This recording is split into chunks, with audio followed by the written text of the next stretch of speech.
Poštovani građani, obeledanit ćemo vam nažalost jedini recept za najkraći put do uspeha bez muke. Kako od najvećeg dužnika postati vlasnik najelitnijih lokacija u centru grada. Kako ljudi koji su vodeći svoju firmu samo sa par zaposlenih napravili milionske dugove, a ipak danas vode naš grad, jer imaju jednu privilegiju. Prijatelji su i kumovi Gorana Kneževića.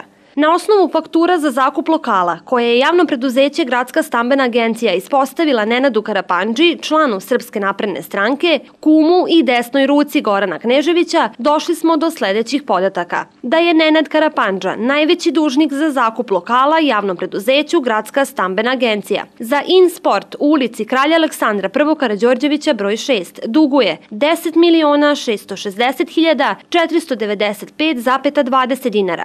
Za InSport u ulici Kralja Aleksandra I. Karađorđevića broj 47 duguje 2.362.684,81 dinar.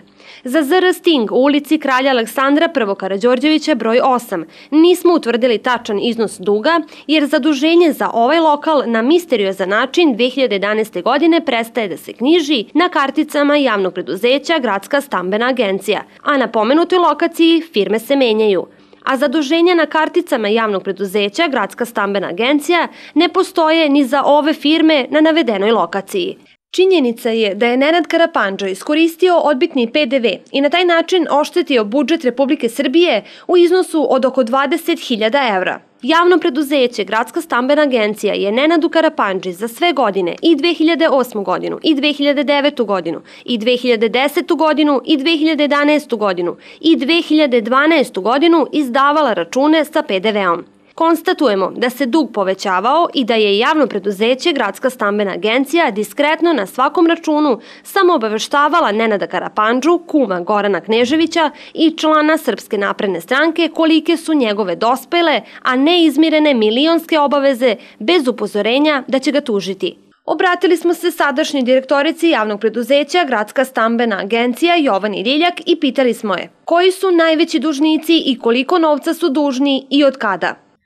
Od strane nekolicine zakupaca, Gradska stambena agencija ima taj najveći deo mase nenaplaćenih potraživanja. Ja bih tu izdvojila 3 zakupca, čija masa iznosi oko 300.000 eura i to su InSport sa 10.660.000, Euroshop 9.576.000 i Sport Shop 8.374.000.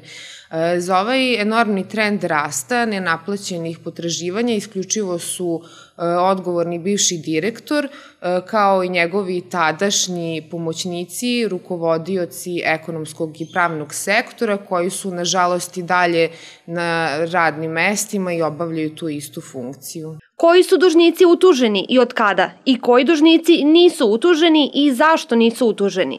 Teško je dati odgovore na ta pitanja zato što imam otežanu saradnju sa svojim saradnicima. Naime, ja sam zahtevala od Dušana Kojčića, koji je ovde bio bivši direktor, koji je bio pomoćnik direktora i rukovodioc pravnog sektora prethodnom direktoru, što tu funkciju i sada obavlja. Znači, tražila sam od njega da mi odgovori na niz pitanja i ta pitanja su se odnosila na to koji broj zakupaca je utužen, koji broj zakupaca je trebalo utužiti, a nije, kome je trebao biti otkazan ugovor, a nije, koliko je menica pušteno na naplatu, koliko je poslato opomena pred utuženje i niz drugih pitanja koji nam je zaista bio potreban da pokrenemo ovo preduzeće, međutim odgovor od Dušana Kojčića nisam dobila. Čak i na urgencije odgovor je izostao. Da li se obraćala institucijama koje imaju ingerencije nad javnim preduzećem Gradska stambena agencija, kada je doživjela da je saradnici ignorišu i zataškavaju podatke koji se odnose na najveće dužnike? Kada sam shvatila da nemam potpunu saradnju sa svojim najbližim saradnicima, lično sam se obratila gradonačelniku, zameniku gradonačelnika, predsjedniku Skupštine, zameniku predsjednika Skupštine, gradskom veću i načelnici finansija. Poslala sam im jedan detaljan izveštaj koji sam u saradnji sa nekim drugim kolegama iz preduzeća sama sastavljala i sa tim izveštajem sam dokazala šta se ovde radilo godinama unazad i objasnila sam zašto mi je vrlo bitno da imam ove informacije. Objasnila sam da gospodin Kojčić ne želi da sarađuje sa mnom, da ne želi da mi dostavi tražene informacije kako bismo poboljšali rad preduzeća i lično sam zahtevala od gradonačelnika i zamolila sam ga da mi da saglasnost da se gospodin Kojčić i rukovodioc ekonomskog sektora kao i bivši direktori uklone iz preduzeća. Da li misli da neistine koje pišu o njoj imaju veze sa time što je otvorila Pandorinu kutiju jer je od svojih saradnika, što je i normalno i zakonski, samo tražila podatke o dužnicima koji su naneli štetu gradu i građanima Zrenjanina?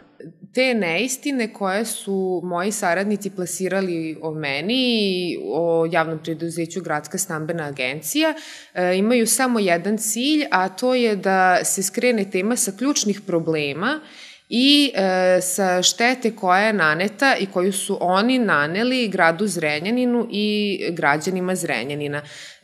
Ja ne želim da moji najbliži saradnici ignorišu moje pismene naloge, to zaista nema smisla.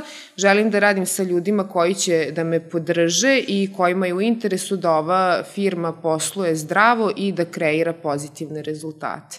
Pitamo se kako je moguće da neko duguje milione. Godinama mu javno preduzeće Gradska stambena agencija čak plaća što koristi džabe njihove lokale na taj način što mu ispostavlja fakture sa PDV-om, koji on koristi. I na kraju takav čovek postane suvlasnik lokala u centru grada od 320 metara kvadratnih, svima nama poznate bivše Tise, koju pritom prodaje za 350.000 evra.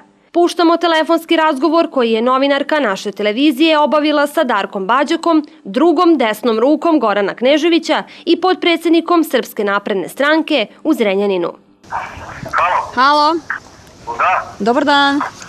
Dobar dan. Ja se nalazim ovde ispred lokala koji se prodaje, ova bivša Tisa je. Da li je to još Da, uvek... izvolite.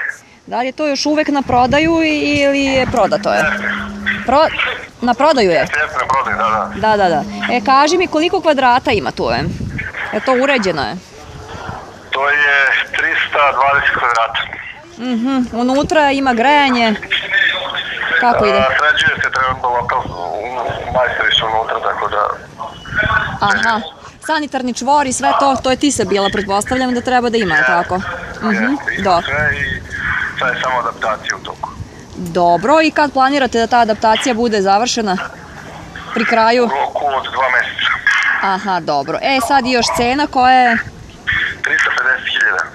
350.000. 350.000 evra. Jel to može nešto u rate ili ako je za gotovinu da li može da bude jeftinije? Pa to je već finalna faza dogovora, znate. Dobro, znači... Ako ste ozbiljno zainteresovani, se vidimo od nedelje, pa popričamo malo oko toga i vidimo šta i kako.